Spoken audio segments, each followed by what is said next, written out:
जैसा कि last episode में हमने देखा कि यू हाउ की टीम के आगे अब ओपोनेंट टीम आ चुकी है। इनका नाम लुओ तियान लॉन्ग, लियो तियानबा है और मोटे लड़के का नाम जी हुआन यू है। ये मोटा लड़का इतना बड़ा लगता है कि मानो कोई 25 साल का एडल्ट हो। और अब होस्ट इनके बीच मैच शुरू कर देती है। ये तीनों अपनी मार्शल सोल हॉल को निकालते हैं और मोटू अपनी फर्स्ट सोल स्पिरिट जिसका नाम एलिफेंट बॉडी है उसका यूज करता है। वैंग डोंग भी अपनी मार्शल सोल का यूज करता है और पीछे से यू हाउ उसे सपोर्ट करता है। मोटू अब जंप करने की कोशिश करता है लेकिन वैंग डोंग कहता है कि एक मोटा कितना ही जंप कर पाएगा, लेकिन वो मोटू बहुत ऊंचा जंप कर देता है जिससे वैंग डोंग हैरान हो जाता है और अचानक से वैंग डोंग पर वो हमला करने लगता है। वैंग डोंग उससे बचकर भागने लगता है और बाकी दोनों ओपोनेंट से लड़ रहे हैं। वैंग डोंग फिर तुरंत अपनी फर्स्ट सोल एबिलिटी का यूज करता है और इसका नाम कट अप विंग्स है। वो अपने विंग्स का यूज करके पहले यू हाउ को बचाता है और फिर दोनों लुओ ब्रदर्स को दूर फेंक देता है।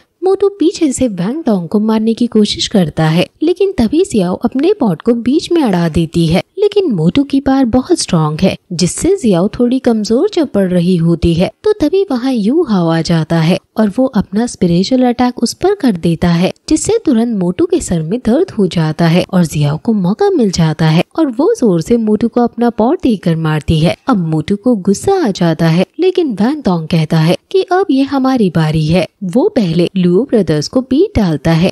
लुओ ब्रदर्स समझ जाते हैं कि अब मोटू बॉस ही कुछ कर पाएंगे, इसलिए बॉस को टाइम देने के लिए वो दोनों कोई तरीका सोचने लगते हैं। लेकिन तभी वैंग डोंग अपनी सेकंड सोल एबिलिटी का यूज कर देता है जिसका नाम बटरफ्लाई गॉड लाइट है। उससे लुओ ब्रदर्स के ऊपर बहुत जोर से लाइट पड़ती है जिससे वो उछलकर नीचे गिरने लगते हैं, लेकिन उनकी टीचर वहां आकर उन्हें बचा लेती है। यानी अब ये दोनों इस गेम से बाहर कर दिए जाएंगे। मोटू को बहुत गुस्सा आता है और वो अब यू हाउ की टीम को एनालाइज करता है। वैंग डोंग इनकी टीम में सबसे ताकतवर है, इसलिए वो पहले वैंग डोंग को छोड़कर बाकी दोनों पर अटैक करने का सोचता है। वो फुल पावर के साथ जियाओ पर हमला कर देता है, लेकिन जियाओ तुरंत अपना फर्स्ट सोल स्किल का यूज करती है जिसका नाम ओवरशॉक है और अपने पॉट को मोटू को देकर मारती है। लेकिन मोटू उसके एक पॉट को पकड़कर बाकी दोनों पॉट को दूर फेंक देता है और उस पॉट को वो वापस जियाओ को देकर मारता है, लेकिन जियाओ अपनी पार से इस पॉट को खत्म कर देती है।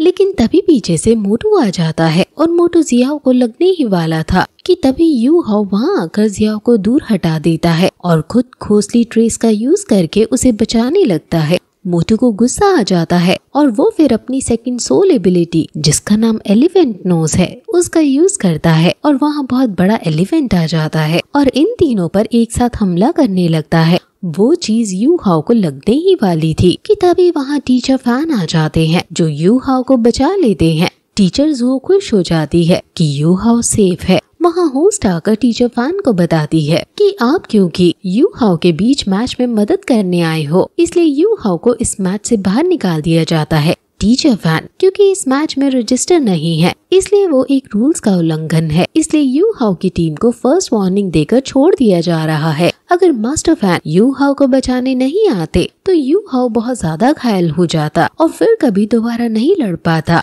अब यू हाउ एरेना से बाहर जाने लगता है और मास्टर फैन यू भी वापस टीचर जुओ के पास चला जाता है। टीचर जुओ टीचर फैन यू को धन्यवाद कहती है कि अगर वो टाइम पर नहीं जाता तो यू हाउ फिर कभी वापस नहीं लड़ पाता। टीचर फैन कहता है कि मैं तुम्हारे किसी भी स्टूडेंट्स को हर्ट नहीं होने दूंगा। टीचर जुओ कहती है कि शायद ये मैच अब हमारी टीम हार जाएगी, लेकिन मास्टर फैन को पूरा विश्वास है कि यू हाउ की टीम ही जीतेगी। अब जियाओ कहती है कि हमें यू हाउ के लिए ये मैच अब जीतना ही होगा। वैंग डोंग कहता है कि मुझे 15 सेकंड चाहिए, जिस पर जियाओ उसके आगे आकर कहती है कि मैं तुम्हें ये जरूर दूंगी और मोटू का ध्यान अपनी तरफ रखे रहूंगी। मोटू कहता है कि मेरी सोल पावर लेवल 32 पर है और चाहे मैं अकेला हूँ मेरे जीतने के चांसेस मोर देन 70% है। अब वैंग डोंग अपनी एक फॉर्मेशन बनाने लगता है और आगे से जियाओ अपनी पूरी ताकत लगाकर मोटू को अपने पॉट से मारती है। मोटू के दांत टूट जाते हैं और वो पीछे धकेल दिया जाता है और सोचने लगता है कि वैंग डोंग जरूर कोई ताकतवर फॉर्मेशन बना रहा है और उसे ये तोड़ना ही होगा, इसलिए वो जियाओ से ना लड़कर पहले वैंग डोंग की तरफ जाने लगता है।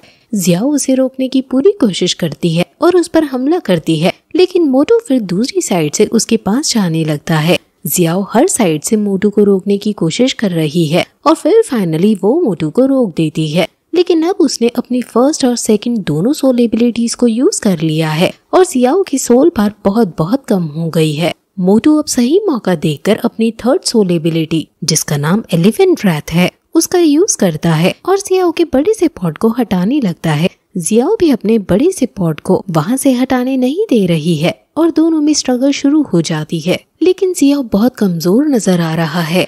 यू हाओ कहता है कि अब तुम ये छोड़ दो वरना तुम्हें चोट लग जाएगी, लेकिन जियाओ नहीं मानती उसकी बात। जियाओ के हाथ से खून निकलने लगता है, लेकिन फिर भी वो हिम्मत नहीं हार रही है। लेकिन तभी वहाँ पीछे से वैंग डोंग आ जाता है और मोटू पीछे धकेल दिया जाता है। वैंग डोंग जियाओ को संभालता है और अब मोटू से कहता है कि मैं तुम्हें नहीं छोड़ूंगा। वैंग डोंग अब जो इसने 15 सेकंड लिए थे उस टेक्निक का यूज करता है।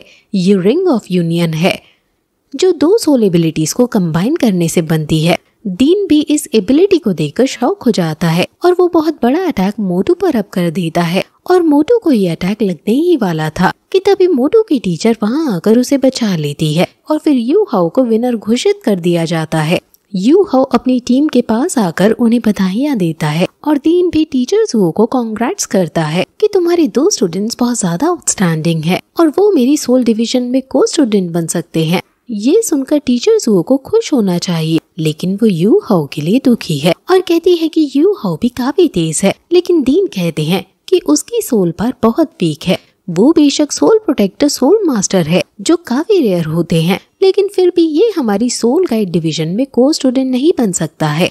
टीचर जो दुखी हो जाती है, लेकिन तभी मास्टर फैन कहता है कि अगर तुम इसे अपनी सोल डिवीजन ब्रांच में नहीं लेना चाहते तो मैं इसको अपनी सोल गाइड टूल ब्रांच में को स्टूडेंट बना लूंगा। मुझे टीचर जुओ के विश्वास पर भरोसा है कि इस स्टूडेंट में कुछ तो बात है और मैंने इस बच्चे का एटीट्यूड भी देखा है और ये एटीट्यूड इस बच्चे को काफी आगे लेकर जाने वाला है। अब टीचर जुओ खुश होकर इन बच्चों के पास जाती है और जियाओ तो बेहोश हो चुकी है और वैंग डोंग काफी कमजोर। वो इन सभी से अब सिर्फ दिन और रात बिना डिस्टरबेंस के आराम करने को कहती है। लेकिन वैंग डोंग जो खड़ा होकर कहता है कि वो अभी आराम नहीं कर सकता, अभी उसको कई सारे मैचेस खेलने हैं और जियाओ के लिए उसे अब ये जीतना ही होगा। अब शाम को ये दोनों कमरे में फिर से हाथ मिलाकर एक दूसरे की सोल पावर को बढ़ाते हैं और फिर अगले दिन क्वार्टर फाइनल में चले जाते हैं। अब ये दोनों ही हैं क्योंकि जियाओ तो बेहोश है और ये दोनों अकेले ही कई सारे मैचेस क्वार्टर फाइनल में जीतते जा रहे हैं। यू हाओ काफी खुश है क्योंकि उसका हमेशा से सपना था कि वो सोल मास्टर बने और अब वो ऐसा कर पा रहा है। ये टॉप 4 में आ गए हैं। अब टॉप 4 टीम्स को डीन के आगे बुलाया जाता है। डीन अपना इंट्रो देता है और कहता है कि मैं येन शाओजे हूँ। वैंग डोंग ये सुनकर हैरान हो जाता है और यू हाओ को बताता है कि इनका स्टेटस एक किंग के स्टेटस जितना है और ये rare master doll phoenix of light है। ये मेन लाइन के ऊपर सबसे स्ट्रॉन्ग है। ये 98 रैंक पर है और सभी इनसे डरते हैं। डीन न्यू स्टूडेंट्स का वेलकम करते हैं और कहते हैं कि तुम लोग बाकी पहले की जनरेशन से ज्यादा टैलेंटेड हो। अब मैं तुम्हारे अगले सारे मैचेस देखूंगा और मैं आशा करता हूँ कि तुम सब मुझे अपने मैचेस में सरप्राइज करोगे अपने नए नए चालों से। अब फिर वोटिंग शुरू होती है और इन चारों टीम्स को एक स्कोर दिया जाता है और इन स्कोर्स के बेसिस पर अब इनके बीच मुकाबला होगा और पहला मैच दाई हुआबिन की टीम का होगा यू हाओ की टीम के साथ। और अब फिर ये एपिसोड यहीं खत्म हो जाता है। दाई हुआबिन और कोई नहीं बल्कि यू हाओ का सौतेला भाई है और इसी की वजह से यू हाओ की माँ मरी थी और अब इन दोनों की मुलाकात रॉयल किंगडम के बाहर अब यहाँ पर हुई है। ये मिस्टर दाई और कैट गर्ल का वंशज है और ये सट्टे के नशे में बहुत घमंडी हो चुका है और अब आगे अब इनके बीच मैच शुरू होगा और फिर ये एपिसोड यहीं खत्म हो जाता है।